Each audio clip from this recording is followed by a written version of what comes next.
আইফোনের বিকল্প হিসেবে যেই ফোনটা কিনা মার্কেটে আসার কথা ছিল মানে নাথিং ফোন 1, তার প্রাইসিংটা শুনে অনেকেই অবাক হয়েছেন। আর এই প্রাইসিং এর জন্য কিছুটা ওভার প্রাইস মনে হচ্ছে এইরকম সুন্দর একটা স্মার্টফোনকে। তবে নাথিং কোম্পানির নাথিং ফোন 1 লাইট ফোনটা খুব শীঘ্রই আসতে চলেছে খুব কম টাকার মধ্যে।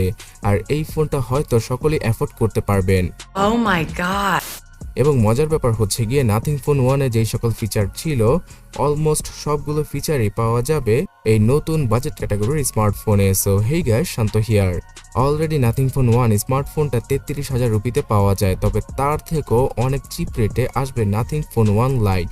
এই স্মার্টফোনটাতে 120 হার্জের সেই ওএলইডি প্যানেলের ডিসপ্লেকে আবারও আমরা পেয়ে যাব। তবে এবার ডিসপ্লের কোয়ালিটি আগের মতো নাও হতে পারে, কিন্তু এখানে 120 হার্জের রিফ্রেশ রেট থাকায় নাথিং ফোন 1 লাইটকে অনেকটাই মাখনের মতো লাগবে। তার উপর দিয়ে 240 হার্জের টাচ স্যাম্পলিং রেট। সো যারা কিনা গেমার রয়েছেন তাদের জন্য এটা একটা সবচেয়ে বড় গুড নিউজ। ওএলইডি প্যানেলের এই ডিসপ্লের পাশাপাশি এই স্মার্টফোনটাতে পাওয়া যাবে 50 মেগাপিক্সেলের সেই ডুয়াল রিয়ার ক্যামেরা সেটআপ।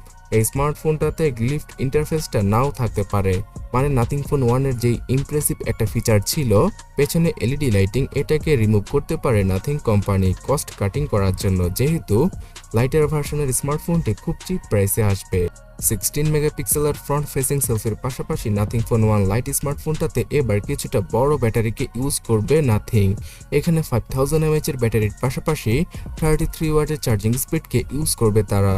তবে হ্যাঁ, লাইটার ভার্সনের এই ফোনটিতে কোনো ওয়্যারলেস চার্জিং অথবা রিভার্স ওয়্যারলেস চার্জিং এর ফিচারই থাকবে না কোনো আইপি রেটিং। তো এই সকল টুকটাক ফিচারকে বাদ দিয়েই নাথিং ফোন 1 লাইট স্মার্টফোনটা খুব চিপ প্রাইসে নিয়ে আসবে নাথিং সবার জন্য। তবে এখনো অবধি এই স্মার্টফোনটার চিপসেট সম্পর্কে তেমন কোনো গুড নিউজ পাওয়া যায়নি। অনেকে বলছেন যে আগের মতো স্ন্যাপড্রাগন 778G প্লাসকে ইউজ করা হবে নাথিং ফোন 1 লাইট স্মার্টফোনটিতে। তবে আমার কাছে মনে হয় এখানেও কস্ট কাটিং করার জন্য স্ন্যাপড্রাগন 720G কে ইউজ করা হতে পারে। কিন্তু যাই হোক, এই দুইটা চিপসেটই কিন্তু খুব স্টেবল একটা চিপসেট, যদিও কিনা স্ন্যাপড্রাগন 778G প্লাস একটা মিনি ফ্ল্যাগশিপ টাইপের চিপসেট, যেখানে কিনা সব ধরনের গেম হাই গ্রাফিক্সে প্লে করা যায়। তার উপরে ফোনের অপটিমাইজেশনটাও খুব ভালো থাকে।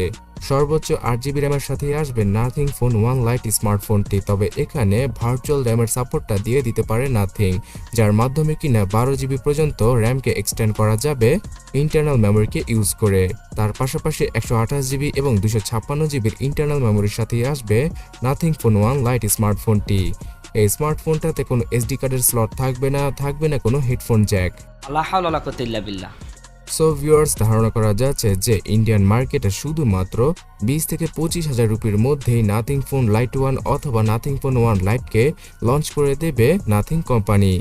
এছাড়া বাংলাদেশের মার্কেটে আমরা 30,000 টাকার আশেপাশে এই ফোনটাকে পেয়ে যাব আনঅফিসিয়াল ভাবে, বিকজ অফিসিয়াল ভাবে সবসময় উল্টাপাল্টা প্রাইসের সাথে ফোনগুলো বাংলাদেশে লঞ্চ হয়ে থাকে। যেমন ধরুন নাথিং ফোন 1 স্মার্টফোনটার 12GB র্যামের ভেরিয়েন্টটা বাংলাদেশে 67,000 টাকা খরচ করে কিনতে হয়, যেখানে কিনা আনঅফিসিয়াল ভাবে সেম ফোনটাই 60,000 টাকায় পাওয়া যাচ্ছে এবং ভবিষ্যতে শুধুমাত্র 50,000 টাকার নিচে চলে আসবে এই ফোনটার প্রাইস। সো আইফোনের বাপ বলা হোক অথবা আইফোনের বিকল্প, নাথিং ফোন 1 কিন্তু সবারই মন কেড়েছে ইউনিক ডিজাইনের কারণে।